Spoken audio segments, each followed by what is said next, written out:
Business News. Thank you.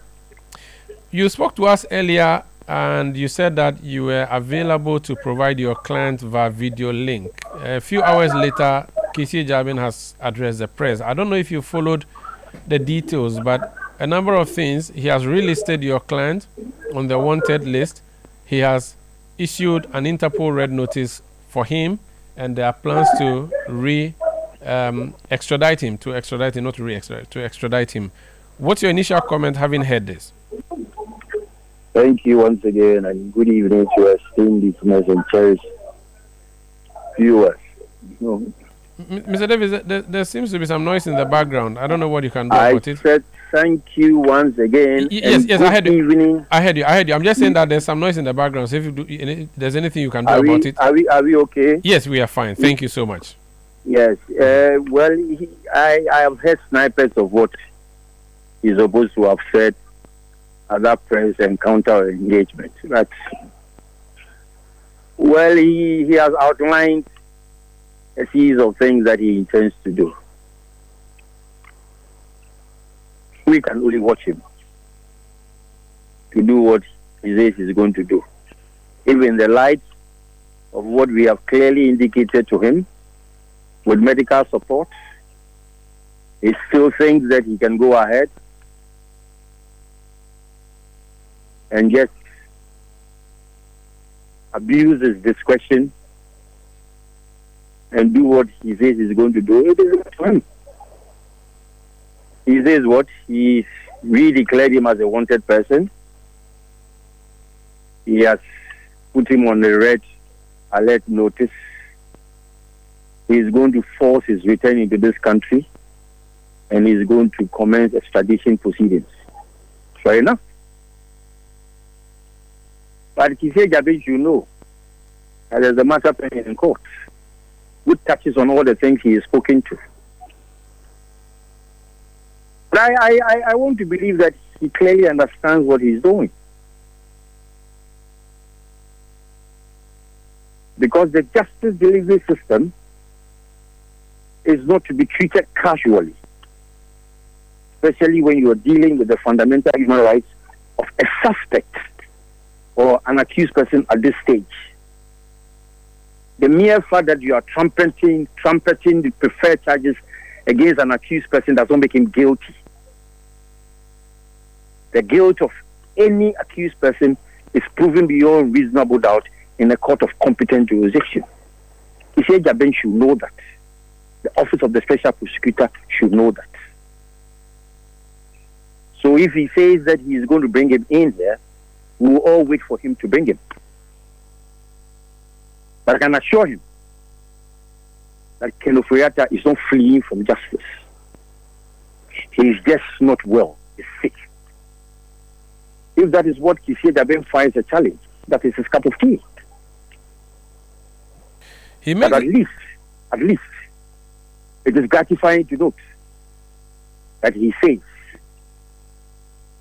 that something was communicated. That's all we can say now.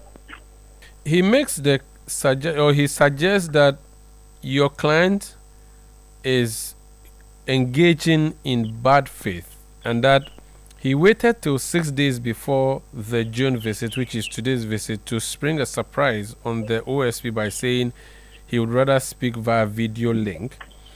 He also says that OforiAtta has not shown any medical report to prove that he cannot travel to Ghana, and that he simply has no intention to return to Ghana, and that he is not above anybody else. There are people, in fact, he says even former president has appeared before the OSP to answer questions, so OforiAtta should not be treated any differently.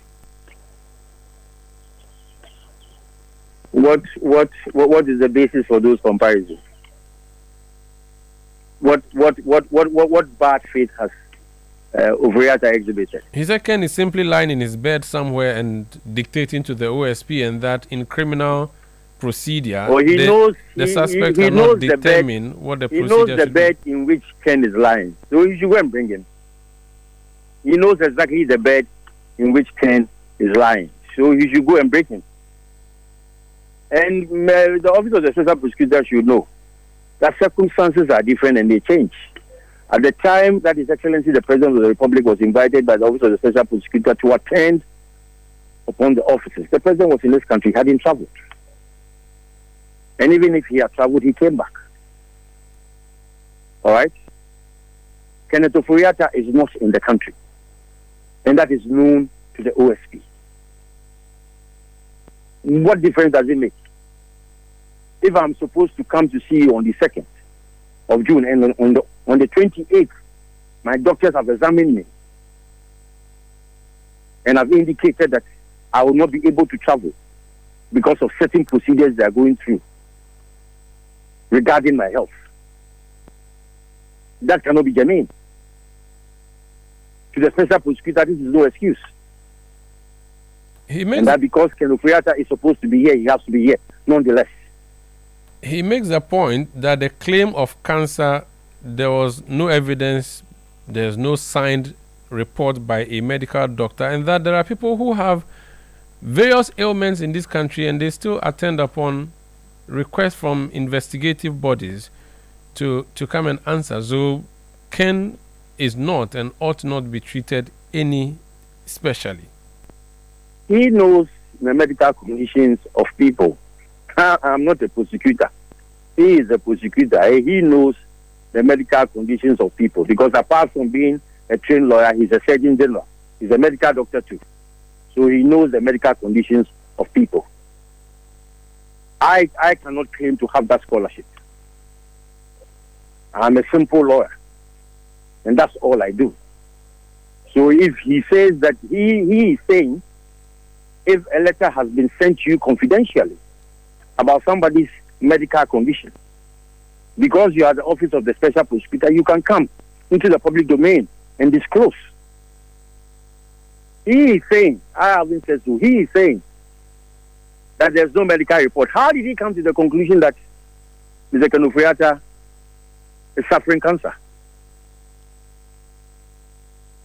How did he come to that conclusion?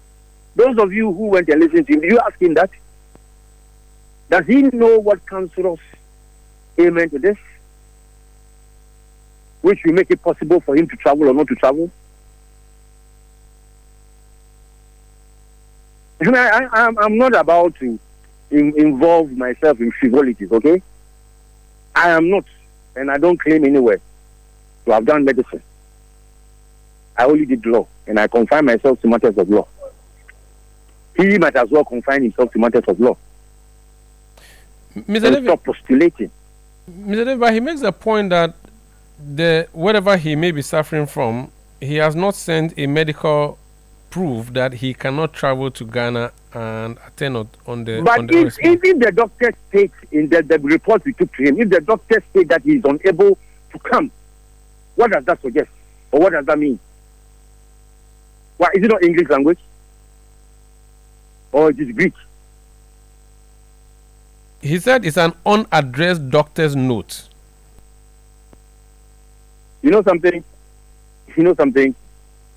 The office of the special prosecutor has large powers. Larger than I don't have any. He has large powers. He says he's going to bring Ken into the country. Because Ken is fleeing from justice.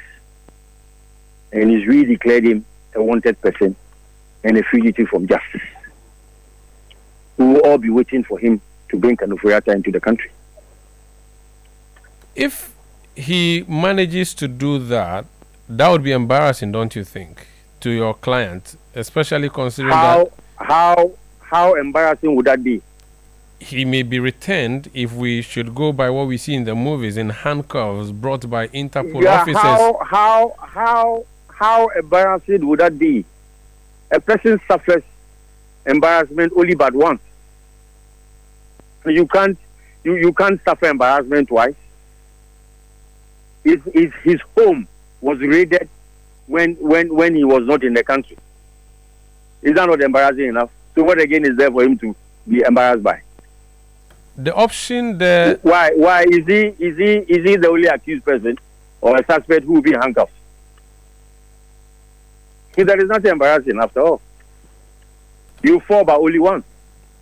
Kisia Jabin So if that says is what the officer of special position intends to do, he should go ahead and do just that.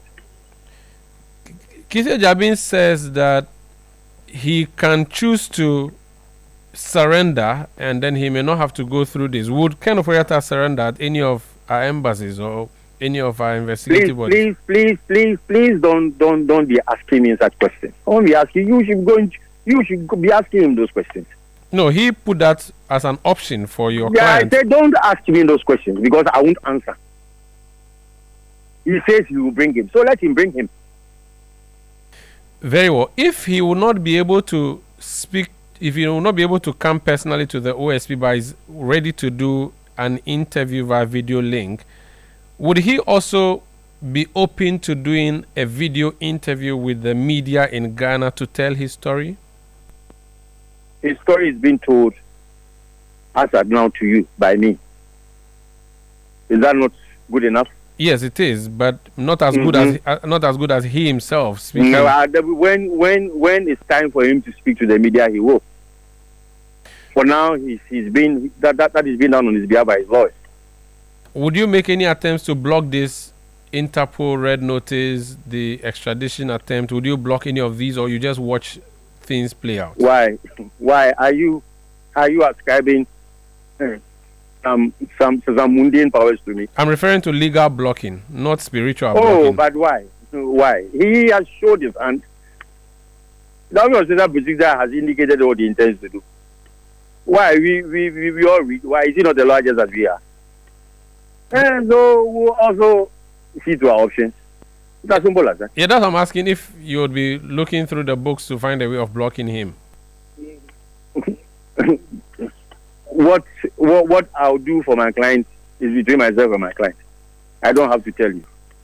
Very well. But have you, and this is my final question, would you reshift and give Ken OforiAtta, not the OSP, a new date by which your client may appear in person, or you stick to the video link letter and that would be it?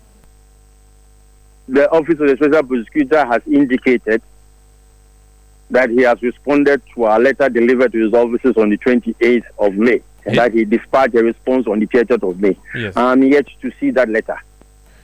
Very well. If I see that letter, we will communicate back to him. We will reply to that response. Thank you so much for speaking to us. And we'll take it up from there. Thank you very much. Thank you. That's Frank Davies. He's one of the lawyers for